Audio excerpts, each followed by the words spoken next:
What's up, everybody? It is Lauren deLisa Coleman. Okay, you don't want to go anywhere because this is a particularly hot interview that we're doing during Sundance Film Festival because it has a little bit of real life drama around it. As you all know, I am Lauren deLisa Coleman for the Inside series at film.io. We are still, you will not find any like where else doing this number of online interviews with hot filmmakers from Sundance Film Festival. I'm just so proud to be able to bring it to you. And now we're about to get into an interview with a filmmaker who has a film, of course, at Sundance. Welcome, Jessica Sarmet, who is coming to us from Brazil, Sao Paulo, actually. And she has a film at the festival called A Wild Patience Has Taken Me Here. And I just can't wait for her to tell you all about not only what this film is about, but kind of a bit of controversy that happened in Brazil that kicked us off our schedule that we had to actually regroup to do this. So, Erica, welcome to the show. And take it away. Tell us all about your film. Thank you, Lauren. Thank you for the invitation. I'm really happy to be here talking with you. So, A Wild Patience is a short that I started writing around 2016, 2017. And it's about an encounter of generations of butch lesbian around 50 years old who meets up a group of 4 young queers in a lesbian party. And then they spend the weekend together and they learn a lot of things about themselves and they have fun. I think it's a short that not only, it's not just like celebration because it has the feeling of celebration like queer culture, but it really makes you like miss all days before the pandemic because they are like having fun, they are and like going carefree, to parties. Right. When you used to go out and you don't know what might happen, that was the beauty of it. Exactly. Yeah. And then you open yourself to chances, like to risk, to meet something that is unknown. And now we can actually do that so much as we used to do it. But it's a film about lesbians. It's about lesbian cinema. I think it has many references from lesbian culture, lesbian artists, writers, filmmakers, poets, theorists from Brazil and mostly from the United States as well. Not because I intended to do this in this way, but because it is like where most of our queer references, especially lesbian, come from. So it pays homage to films like The Watermelon Woman, which I really love, Burning Flames, Barbara Hammer, which is a great influence in my work, and so on. It is my second short. I directed a previous short, which is an experimental post-porn called Latifúndio. And this film is my first attempt to go into the world of fiction. And I'm really happy about it. I hope you guys enjoy watching it. Well, I'm glad that you are still happy and enthusiastic about this because it should be, a wonderful time for any filmmaker who has his or her film, at the festival. But yours was kind of marred a little bit by some coverage that took place there in Brazil. And I guess as they, always say, or at least as we say, in the States, a lot of times pioneers end up with arrows in their backs, right? Because they're doing something new.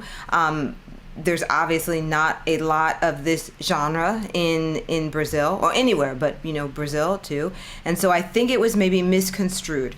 So can you tell our viewers like what happened? Because tell them the email that you sent me and what happened before that email, and then what happened after the email. I had to reschedule our interview because hours before our encounter. A very big national newspaper here in Brazil, they published an article on the film, but calling it like and really really sensationalist, sensationalist. Sensationalizing Yeah, it. Uh-huh. yeah, sensationalize it. Like Zélia Duncan and Bruna Lismayer, because the protagonist Zélia Duncan is a very famous singer here in Brazil, and Bruna, which is one of the actors, she's also a very famous actress here. So it was like the headline was Zélia Duncan and Bruna Lismayer do make sex in a lesbian porn premiere in Sundance. Which And already at the start is ridiculous because everybody knows that Sundance doesn't do porn, right? yes, So that's already over the top. But you've got to get somebody to click, right? So then that's what you do. So go on.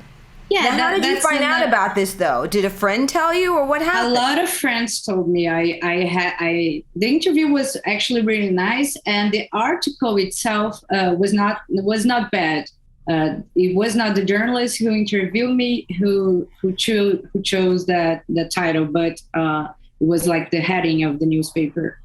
But a lot of friends sent me the link, and then I got really pissed off. I called them. I said, "Well, that's not really nice." I especially after everything I told her, because I don't have a problem with porn. I actually, besides being a filmmaker, I'm also a PhD student. I'm a scholar. I'm a film scholar. And for the past 10 years, I actually study porn as an academic field. My master dissertation was about Latin American post porn. So I don't have and my first film is a post porn as well. So it's about accuracy, though. Do you know what I mean? It's not true. It's not true. It's not porn. If it was porn, I would say, but it's not. Right. It's not even because the thing is, for those who haven't seen the film yet, there is an orgy scene with 5 characters, and they are all women or assigned female at birth. So it's something that it's actually, I don't think it was ever done in any film. I don't recall any film doing this type of scene with these types of bodies. I tried to study a lot for the preparation of the scene, and all my references were from scenes with men's and women, or gay men's scenes, but not like women and assigned female at birth.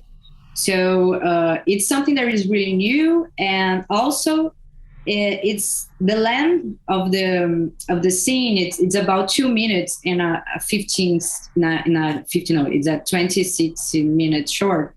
So it's also something that may bother people, and people may see as a porn because it's so long. And people who are discomfort with this type of scene tend to be uncomfortable, and then attribute it to being a porn. But it's not a porn. It's not explicit sex. We actually rehearse a lot to do that scene. It's a very, in my view, I don't know what everybody's view, but in my view, it's a very artificial scene. It's not intended to be an accurate representation of lesbian sex. It's more about making us go to other places of pleasure, or other places of community, and also healing, because it's a scene that comes after another very, very powerful scene, which the characters are in their living room, and then they watch a news about rape that happened to a lesbian girl in the hometown, the town that they live, which is actually my hometown. Niterói is a city nearby Rio. It's not actually Rio, and then they have like this healing process with Tibetan bells, and then the scene. The scene is not intended to be realistic. It's more like I was really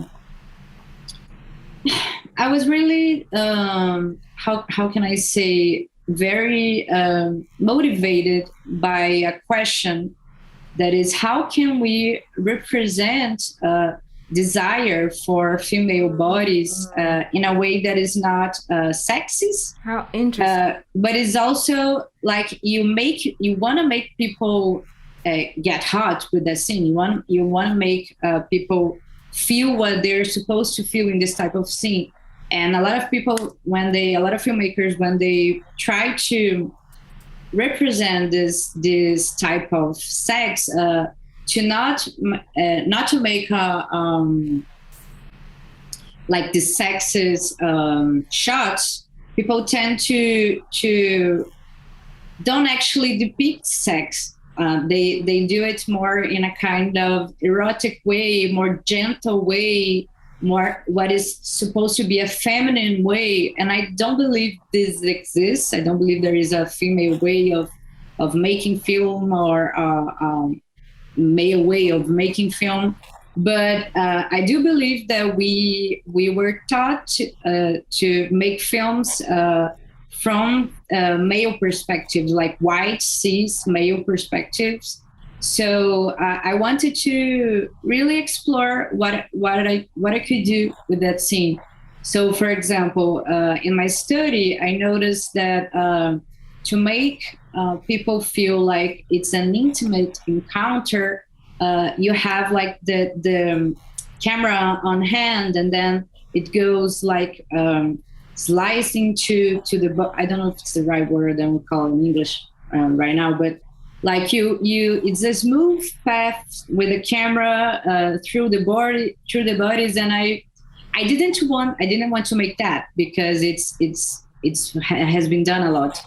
So I wanted to, and I also didn't want to use like porn frames, because which I knew very well, because I studied the field for a lot of years, because I didn't think it was the right thing for this film. So in that sense, I started to reading a lot of things, and doing a lot of thinking. Then I decided that, wow, if this desire, I think it's actually unrepresentable. I don't think some minority desires, I don't think you can fully express them through film.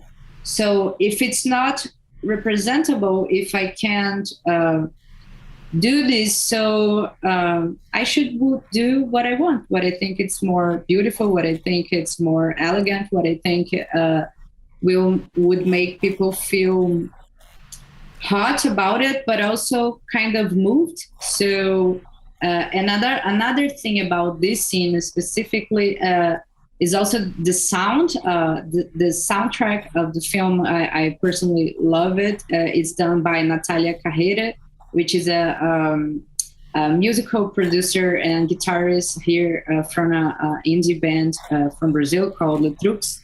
And she's amazing. She's an incredibly talented artist, and she did the soundtrack, the original soundtrack for the film. And for this scene, I didn't want to have any sound capture at the scene. So you don't listen to what is usually the sex sounds in films, which are films like whispers and when I don't remember how it's called. Okay, like you understand that, like. But we all know, right? From watching the sex sounds, and I didn't want that, because to represent female pleasure in a sense, female and people assigned female. The film and porn, they usually use like the hyper demand sound, and then they put women screaming a lot, because you don't have the material proof that they are actually orgasming, that they are actually enjoying it. So you have to do something with the sound, and that's why they scream a lot. And we all know that in real life, of course, a lot of people scream, but it's not something that all people do. Right, And it's not obligatory. Right? yeah, it's not obligatory. They take your female card back and say, "Oh, you know what? No, not for you." Exactly. But I love how you approach this. Really, really trying to bring innovation to the topic, but then this media outlet kind of not really betrays your trust, but in a certain sense. So how did you kind of handle it?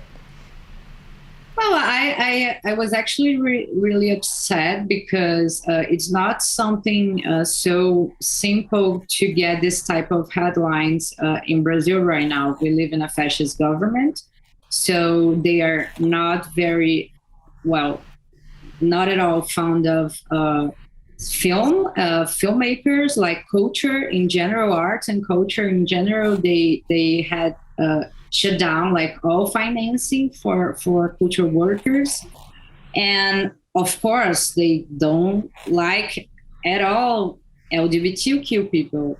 So and of course you have like this morality that it's so widespread in Brazil, which is a country that was colonized, and like religious Christian expression here, it's really, really huge.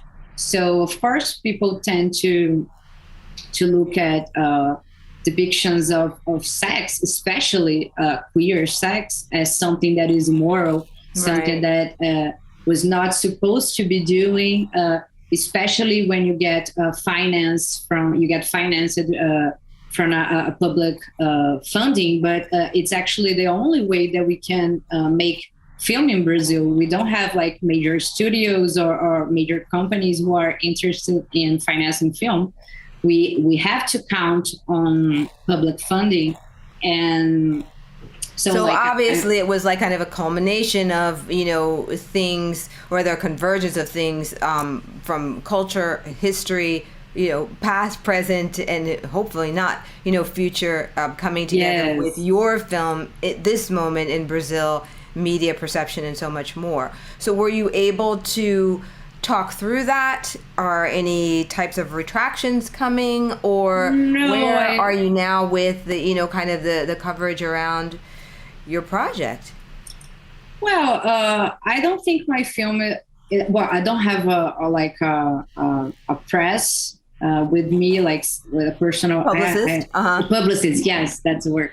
Publicist. I don't have a publicist. Like, it's my second short, and so the media is not really covering my film as I think it would in other times. Well, like, they know it's something really huge, like to get Brazilian films in major film festivals around the world, but they when it comes to shorts, they don't really care a lot. So I was really happy when this journalist came out for me to wanting to interview me, and another paper as well. But then how I handled it, I was really upset. And I was afraid, because when you have like this type of press coverage, you will get like hate mails and hate messages on Facebook and Instagram, and I really didn't want to experience that. Right.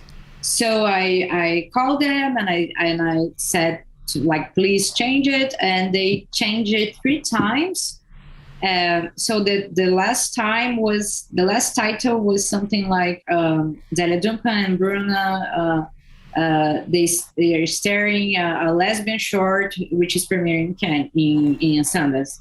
So well, I'm glad that you were able to do that, Erica, because I know it wasn't but then easy. they changed like it. You said, but then you don't have they a publicist. And then they changed it back. The director of the newspaper, it changed it back to editor-in-chief. Yeah, it was like the editor for that section of the newspaper, which covers culture and then and arts. And then they changed it to an orgy. They did an orgy in a queer short, something like that. So it was not in a queer orgy. It was a queer orgy. Like they stare in a queer orgy in a short film. So it's not like ideal because it is sensationalist. It focuses in one part of the film, Right. which is not like the principal part. But I thought, okay, I didn't want to like get it. to push it Well, further and because hopefully you can leverage the controversy, for greater visibility. At least like people, as Calvin Klein used to say here in the States, no, there's no such thing as bad publicity. I mean, if there's any consolation with this, it is a matter of people talking, and then hopefully you being able to, steer that conversation in other interviews so that it just gives a more full picture. But I really want to ask you a couple of other things before we go, and unfortunately we do have to tie up because I have another couple interviews shoot right after this. But I just want to know, how connected are you in Brazil there to be like, oh, this is my second film and it's a short, but I happen to have a major actress and a major recording artist in this. I'm just Erica, and I just call up my friends like that to have them in my film. Like, what is up with that? Wow, that it was actually most like that. I had like friends in common with Bruna, and she's a major actress, like a soap opera actress here in Brazil. Soap operas are like huge, and I this friend of mine told me that she wanted to do more like queer stuff, more queer filming, because she most of her work was all like straight female characters. So then I sent her, I wrote her an email, and then I sent my script, and she loved it and she accepted, and that was great. And then one of the things that was really important for me in this cast was that all of them had to be lesbians or bisexual, because it was really important for me that the cast would engage in a more sentimental way with the film. That is, it was not in a more effective way, that it was not something that like just a job or something like that. Like Right. I wanted them to really connect with the film. And then I started looking actors around 50 and 6 years old, like that generation. And that was a problem, because most actors here in Brazil, even ones that are really successful, they are in that generation, they are not totally outed yet. So it was like really hard finding someone. And then we all made a joke. I made a joke with Bruna that, well, it's hard to find an actress, but in music we have a lot of outed singers. And that's true. That is something about Brazilian popular music, that most of like this folk singers and musicians, a lot of them are lesbians or bisexual, and a lot of them are out about it, like Zélia, for example. And Zélia is it's an icon. She's like a huge influence for queer people. She started she's an amazing singer and composer. She started in the 90s, and shows, so that adds another layer thing to the film, in this homage that the film does to different queer artists. That's just so great. So I'm so glad that you could get such support, Erica, especially since, afterwards it was just very challenging with the media. But I think that you're handling it in an amazing way. And I just can't wait to see what you do next. We've got to get ready to go. But really quickly, what's the best way for people to follow you and stay up on, what you're going to do next, and what next fabulous, star recording artist in Brazil you're going to work with next there? That's actually something true, but I'll not tell you right now. Okay, keep it quiet for the moment. And then you can find me on Instagram. I'm Erica R. Sarmet, and I'm also on Instagram and LinkedIn and stuff like that, and Facebook. So Great. You can follow me there. And we also have a Instagram account for the film. It's in Portuguese, is Paciência Selvagem. So if you look up for the original title in Portuguese, then you can get and and find us on Instagram That's as well. so great. Again, you guys, the film is A Wild Patience Has Taken Me Here. Erica, you can just hear, is like, just major pioneer.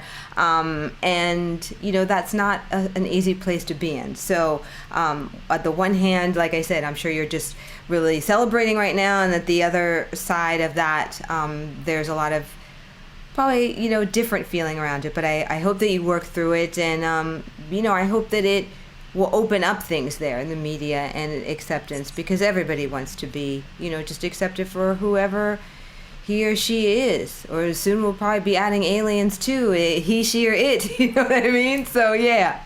But thank you for taking the time, you guys. I hope that you've enjoyed watching this episode. Again, A Wild Patience Has Taken Me Here. Check it out and see what, like I said, Erica, leverage the controversy. Check it out so you can see whether those 2 minutes should or should not have been sensationalized by the media there or not. Anyway, I am Lauren deLisa Coleman. You don't want to miss all the other episodes that we have coming up during Sundance Film Festival. I'm so excited and proud to be able to bring them to you. Again, Lauren deLisa Coleman for the Inside series at film.io. Thanks for watching. Thanks. Bye.